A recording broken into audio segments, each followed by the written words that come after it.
સાગબારા તાલુકામાં વર્ષોથી ચાલી રહેલા જંગલ જમીન અને ખેડાણના પ્રશ્ને ફરી એકવાર રાજકીય અને સામાજિક ચર્ચા તેજ બની છે। તાલુકાના ખોપી ગામે યોજાયેલા ખેડૂત સંમેલનમાં સાંસદ મનસુખ વસાવાએ અસરગ્રસ્ત ખેડૂતો સાથે મુલાકાત કરી તેમની સમસ્યાઓ અને રજૂઆતો સાંભળી।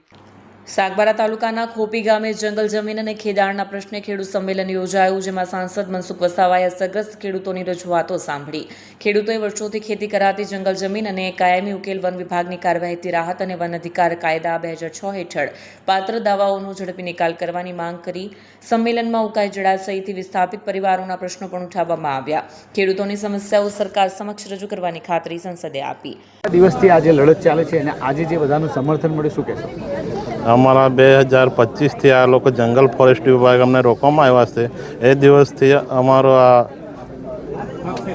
આંદોલન ચાલે છે। એમાં અમારા આજે મનસુખ સાહેબ તેમજ તમામ આગેવાનો કોઈ પાર્ટી પક્ષ છોડીને અમારા આદિવાસી સમાજ માટે આગળ આવેલા છે। શું તમારી લડત શું છે? સંઘર્ષ થઈ રહ્યો છે? શું થઈ રહ્યું છે? ખેડૂતો ખેડાણ કરવા જાય છે તો શું થતું હોય છે? અમે 2002થી આ જમીન ખેડતા આવ્યા છે અને 2025થી ફોરેસ્ટ વિભાગને સાગબારાના ખેડૂતોને અટકાવવામાં આવે છે, જ્યારે કે ઉમરપાડાના ખેડૂતોને ખેડવા દેવામાં આવે છે અને સાગબારાના ખેડૂતોને રોકવામાં આવે છે। તમારું ખેતર કઈ વિસ્તારમાં આવે છે? ઉમરપાડા વિસ્તારમાં આવે છે, નર્મદા જિલ્લામાં આવે છે, કઈ રીતનું છે? અમારું જમીન પહેલાં પૂર્વ પશ્ચિમ રાજપીપળા ઇલાકામાં આવતું। 2013 સુધી આ પૂર્વ પશ્ચિમ રાજપીપળામાં આવતી હતી આ જમીન, પણ જ્યારે તાલુકા જિલ્લા વિભાજન થતાં 2013માં આ જમીન વડપાડા રેન્જમાં જતી રહેલી છે અને એ જમીન અમે ખેડીએ છીએ।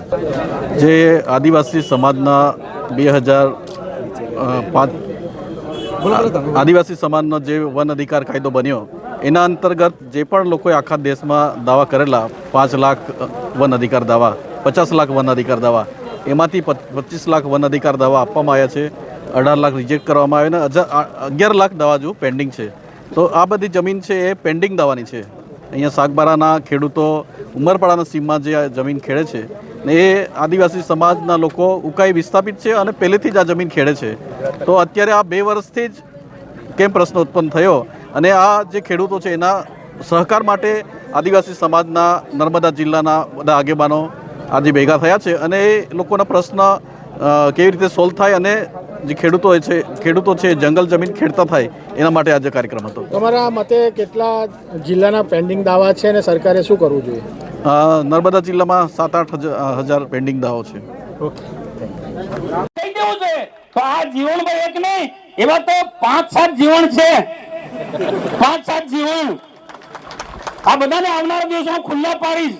અને કેટલાક આપણા નર્મદા જિલ્લામાં પણ આ જીવનના ભાઈઓ છે કે છે। તમે આદિવાસીની સાથે તમે આ દગો કરો છો ભાઈ?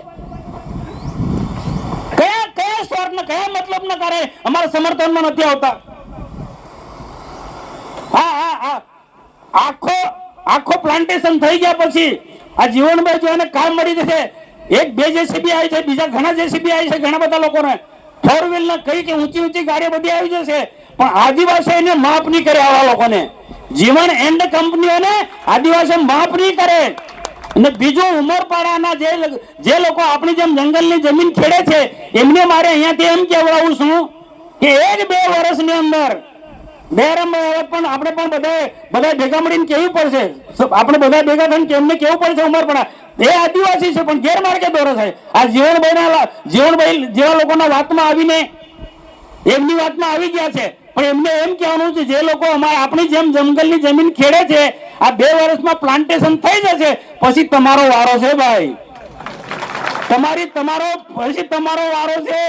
તમને પણ ના છોડે અધિકારીઓ, પણ એમાં શું છે આવા આતા બને એમને શું જોવાનું ભાઈ? 5-10 એકર જમીન મળે ના મળે શું ફેર પડવાનો? એને તો લાખો કરોડ રૂપિયા તો કમાવાના છે। જંગલ ખાતાની એવી સ્કીમોનો આવી, એવા નર્મદામાં પણ ઘણા બધા જંગલ ખાતાની સ્કીમોમાં કામ કરનારા એજન્ટો છે ભાઈ, એવા લોકોને પણ અહીંયાથી સૂચના આપું છું, બંધ કામ કરો તમે, પણ આદિવાસીનું શોષણ નહીં કરો। આદિવાસીની યોજનાના નામે તમે લાલ પીળા નથી થવાનું ભાઈ।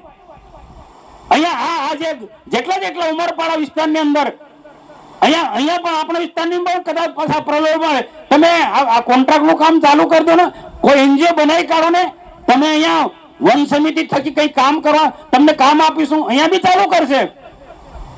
હું અભિનંદન આપું છું નાલ ખોપી આ વિસ્તારના બધા આગેવાનોને, જરા પણ એમને મચક આપી નથી. તો અહીંયાથી મારે એટલું જ એમને કહેવાનું છે, આ ઉમરપાડા વિસ્તારના જે જંગલની જમીન, તમે ભાઈ આપણા આદિવાસી જ છે, બધા એક જ છે, આપણે બધા એક થવું જોઈએ. લાકડીના ભારા જેવો એક સાથે બંધાયેલા રહેવું જોઈએ. નહીં તો આ શું અંગ્રેજ નીતિ કરનારા લોકો છે આ ફોરેસ્ટ અધિકારીઓ, એમાં ડીએફઓ હશે કે પછી ગાંધીનગરમાં બેઠેલા આઈએફએસ અધિકારીઓ, એ અંગ્રેજોની જેમ એ આદિવાસીમાં ભાગલા પાડો અને રાજનીતિ કરો ના ધંધા કરી રહ્યા છે. લાકડાનો ભારો છે એમાંથી આપણને છૂટા પાડી રહ્યા છે આ લોકો. વિડીયો જર્નાલિસ્ટ સજન વસાવા સાથે સજય ટીવી ન્યૂઝ.